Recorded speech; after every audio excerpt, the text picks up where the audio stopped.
Confucius. Chinese philosopher.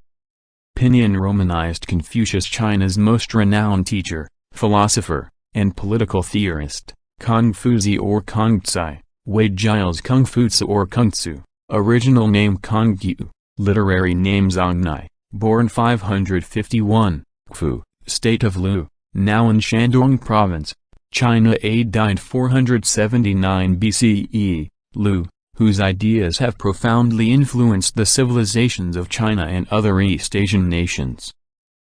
Life of Confucius.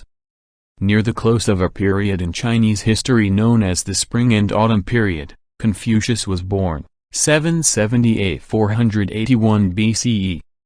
His place of residence was in Lu, a province in what is now central and southwest Shandong in eastern China. Through history, culture, familial ties, which went back to the dynasty's founding, when relatives of the Zhou rulers were invoked as heads of the regional states, and moral obligations, Lu was connected to the imperial court of the Zhou dynasty, 1045–221 BCE, like other regional states at the time.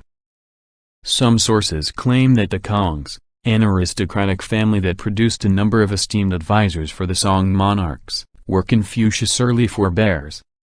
However, by the middle of the 7th century BCE, the family had lost most of its riches and political influence, and several of the Kongs, including Confucius' great-grandfather, had moved to the state of Lu.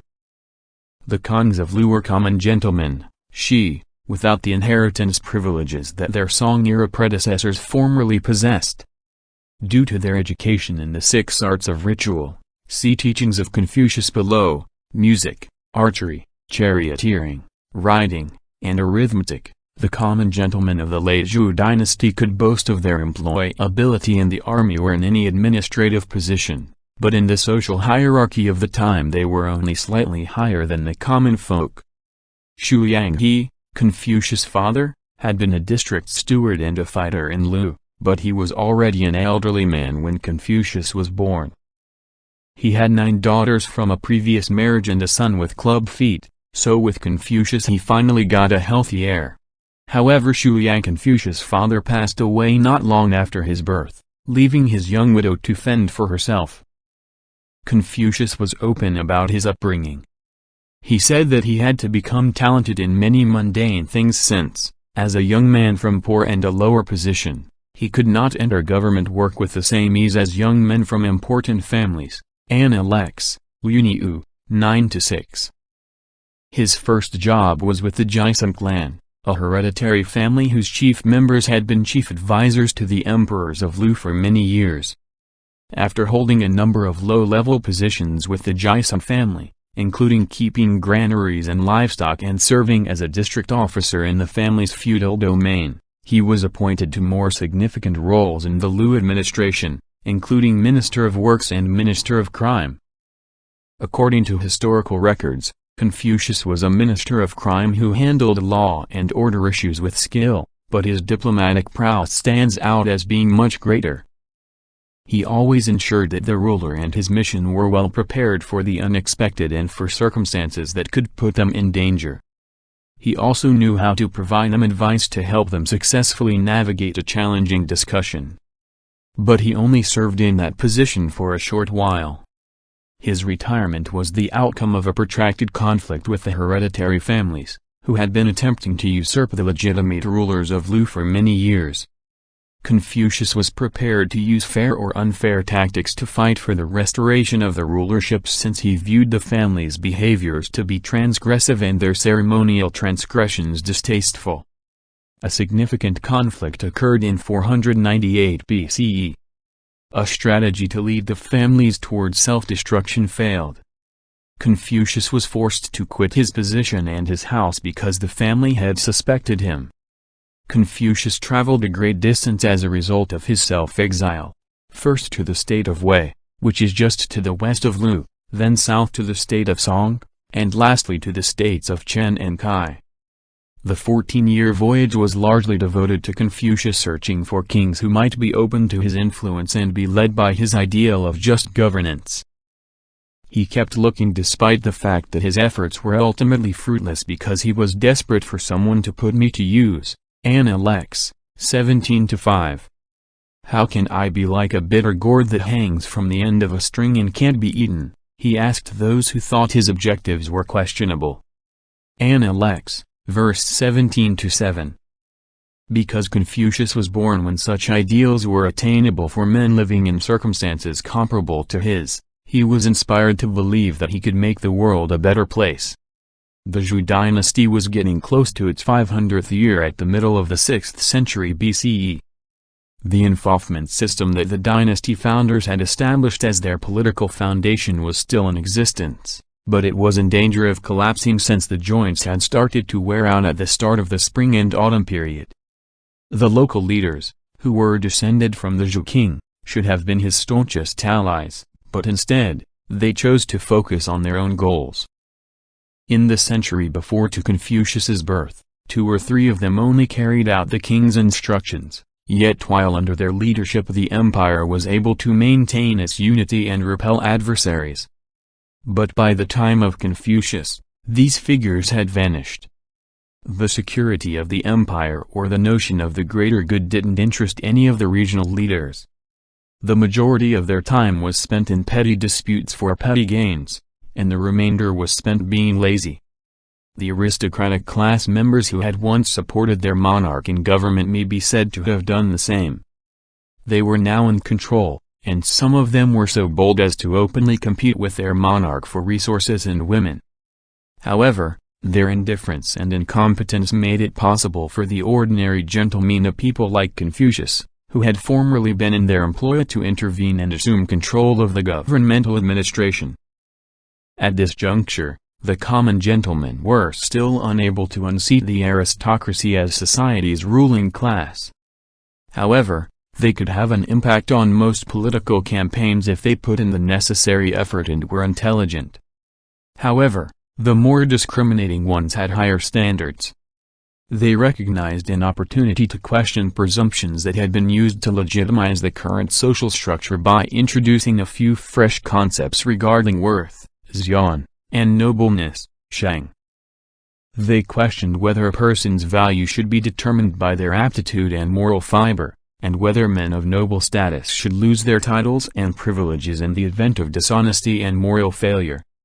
Those who asked these questions weren't just trying to outdo one another in the political arena. They sought to alter unwritten laws so as to reward virtue and skill. This somewhat clarifies the lesson Confucius was attempting to impart. He held that the moral fortitude of a few may influence the fate of the many in a positive way. However, he felt that integrity would not be sufficient on its own. It was necessary to put good men to the test in politics. They had to arm themselves with knowledge and talent, provide excellent service to their masters, and demonstrate their value via their moral influence. Confucius consulted Zhao Ugong, the Duke of Zhou, the infant son of the monarch Sheng Wang's regent and the brother of the Zhou dynasty's founder, for inspiration and advice. Confucius thought that despite their differences in time, he and the Duke of Zhou shared the same goals for the dynasty: societal harmony and political stability based on mutual confidence and moral obligations with little reliance on legal requirements. Confucius, however, was a trained administrator and the Duke of Zhou was a member of the royal family, so he had little political sway. Even his authority was temporary, depending on whether he worked for the government. Confucius would not be permitted, for instance, to give a feast, assist a monarch in a sacrifice, or participate in any of the events that constituted the live parts of the political order that the Duke of Zhou had envisioned and that Confucius greatly supported without holding an official post. As a result, Confucius had anxiety when he lost his job because he worried about both his financial and social well-being. Men who traveled with him questioned whether his ambition for power may have caused him to overplay his hand and whether he had compromised his ideals by using dubious men and women as his middlemen. The 3 or 4 of his followers who went with him into exile were among his critics. The followers of Confucius were much younger than he was. When he was a counselor in Lu, he didn't aggressively seek them out. He failed to discover any college or institute. Offspring of aristocrats, children of simple gentlemen, businessmen, farmers, artisans, even criminals and sons of criminals, young men from all walks of life decided to attach themselves to him to learn from him skills that may set them on the route to an official career. They gained a lot more as a result, most notably the gentility and moral acumen Confucius believed were necessary for a career in politics. These followers, who referred to themselves as his disciples or apprentices, referred to Confucius as their master. Zhi Gong, Zilu, and Yan Hui were three of his first followers who stood out. Prior to becoming a student of Confucius, Zhi Gong worked as a merchant. He was intelligent, cunning, and quick on his feet. Confucius noted in him a desire to better his situation and the potential to succeed as a diplomat or financial manager. Because Zhi Gong was someone he could talk to about the world, the people they knew, poetry, and ritual practices, he enjoyed Zhi Gong's company. Anna Lex, 11-3 115 11 19 5-9. Zilu was a rugged, unhewn man, in contrast to Zhi Gong. Confucius was aware that Zilu would go to any lengths, even wrestle a tiger with his bare hands and follow him on the open sea in a bamboo raft, to save him from harm. However, Confucius believed that simply being brave and loyal was hardly the way to be good, as people would not be able to know whether their judgment had been poor or whether their actions might lead them and others onto a perilous road, if not a violent end, without the benefit of thought and a love for learning. Anna Lex, 5-7 7-11. Confucius still accepted Zilu because he was a trustworthy individual who could bring a legal dispute to a conclusion by speaking from just one side of a dispute in a court of law and who did not feel ashamed standing next to a man wearing fox or badger fur while himself dressed in a tattered gown padded with silk floss. Anna Lex, 9-27 12-12. In addition, Confucius did not refuse education to anyone who wanted to learn and was persistent in his efforts to find a solution to a challenging issue. He anticipated nothing more in return than a present of a package of dried meat. Anna Lex, 7-7. However, Yan Hui, another disciple, who came from a poor family and was fine with dwelling in a dingy neighborhood on a bowl full of millet and a ladle full of water, was probably unable to accept even that modest offer. Anna Lex, 6-11. There was nothing that could have prevented him from continuing to be passionate about learning and seeking out the good. Confucius loved Yan Hui, and when he passed away before his time, the other disciples questioned if Confucius's outburst of grief was appropriate. If not for this man, for whom should I exhibit such sorrow? Their teacher said in response. Anna Lex 11-9 and 11-10. They were the three who accompanied Confucius on his protracted voyage into the unknown: Zhi Gong, Zilu, and Yan Hui. Along with their houses and families, they also left behind potential lucrative professional possibilities in Lu. The state of Wei was where they initially stopped. Zilu could have introduced Confucius to the state's monarch through relatives he had there. Others, strong men working for the king, were also prepared to assist Confucius because they were aware of his reputation. However, none of these contacts helped Confucius get employment. Confucius' own reluctance to follow any pathways that may bind him to those who might cause him difficulty rather than help him contributed to the issue in part. Additionally, the Wei ruler had no interest in locating a wise guy who could provide him advice. Additionally, he had no shortage of distractions to keep him busy, including confrontations with neighboring states and at home in Wei. Confucius waited 4 years for an audience, but he was a patient man. However, the encounter was unsatisfactory because it merely served to affirm Confucius' prior perceptions of this man's morality and judgment. Confucius had no desire to stay in Wei following their encounter because the ruler passed away soon after. So he led his followers south while traveling.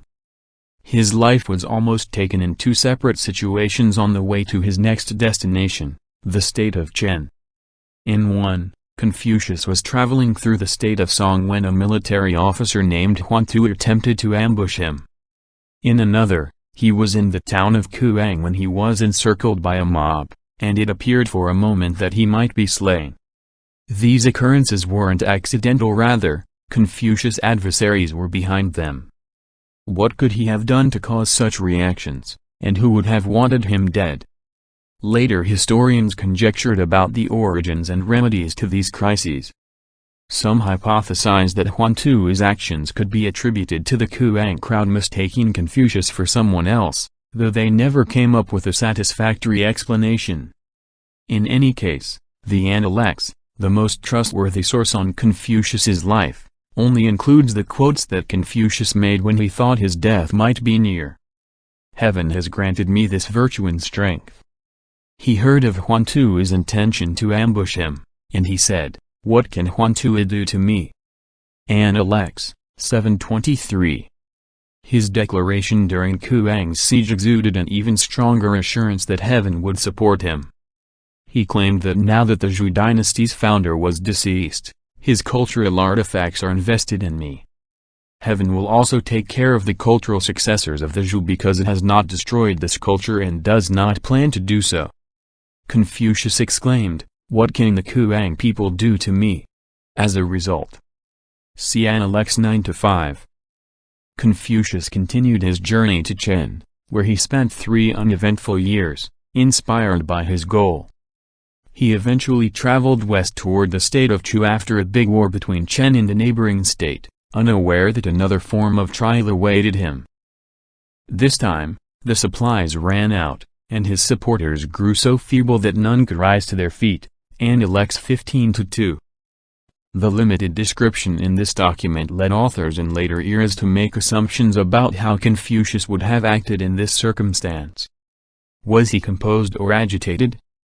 How did he address his followers? How did he assist them in accepting their situation? And which disciple comforted him and understood him the best? None of these tales could be considered historically accurate, but when combined, they gave the characters a human face and filled any gaps in the historical sources with imaginative detail. Confucius and his companions chose to turn around and go back, first to Chen and then to Wei, after traveling only as far as the border town of Chu. Confucius traveled for more than 3 years before arriving at Wei, where he remained for a further 2 years. Zhigang and Ran Kaiyu, 2 of his students, made the decision to leave Confucius in Wei and accept positions in the Lu government. Ran Kaiyu immediately demonstrated his skill in combat, while Zhigang did the same in diplomacy. Most likely, these 2 individuals went to Lu's ruler and top counselor and requested that they make Confucius a large offer in order to win him back. Their plan worked. An early history of this time period source known as the Zhuozwen, Zhuo Commentary, see below classic works, records that in the 11th year of Dukai of Lu's rule, 484 BCE, a summons from the Duke and a gift of a sizable money arrived. Confucius then went back home. Confucius did not apply for any positions in the Lu government after his return. He was not required to. He was recognized by the current monarch's advisors as the elder of the state, Guolao. They either asked him personally for counsel or went through his disciples. The number of his followers increased. He must have gained more respect as a person who could groom young men for political careers as a result of Zhigang and Ran Kaiyu's success. However, those who were drawn to him for this reason frequently found themselves becoming curious about issues other than how to succeed in life. Analects, 2:18. Some inquired about the concept of virtue, the moral standards for public office, or the definitions of words like acute perception and clouded judgment. Analects, 12-6-12-10. Others were curious about how to acquire knowledge and gain insights from complex literature. Analects, 3-8. When his students attempted to exchange notes, Confucius' responses to these inquiries could differ depending on the temperament of the interlocutor, despite his best efforts to respond to them. Analects, 11-22. This method of instruction was perfectly in line with what Confucius thought a teacher's job should include. He explained that pupils were expected to come back with the other 3 corners of the square, as teachers could only point out one corner of a square. Analects, 7-8. Therefore, teaching is to impart light, who, to guide students and encourage them to move forward so that they can't give up even when they are weary and discouraged. Confucius characterized himself in a similar manner, saying, "I am the kind of man who forgets to eat when trying to solve a problem, who is so delighted that I forget my troubles and do not become aware of the approach of old age." Lex. 7:19. When old age did come, Confucius found that the act of measuring his judgment and actions to the proper standard no longer weighed him down. He claimed, "At 70, I pursued what my heart desired without going too far." Lex. 2-4. This did not imply that Confucius was carefree, either. Later philosophers and historians frequently painted or worn out Confucius in his final years. He was still filled with joy, though, since he was amazed by life, and he was motivated by how all living creatures persevere despite hardships and disappointments. Confucius was especially fond of pine and cypress because they are the last to lose their needles. Lex. 9:28. On the 11th day of the 4th lunar month in the year 479 BCE, he passed away at the age of 73.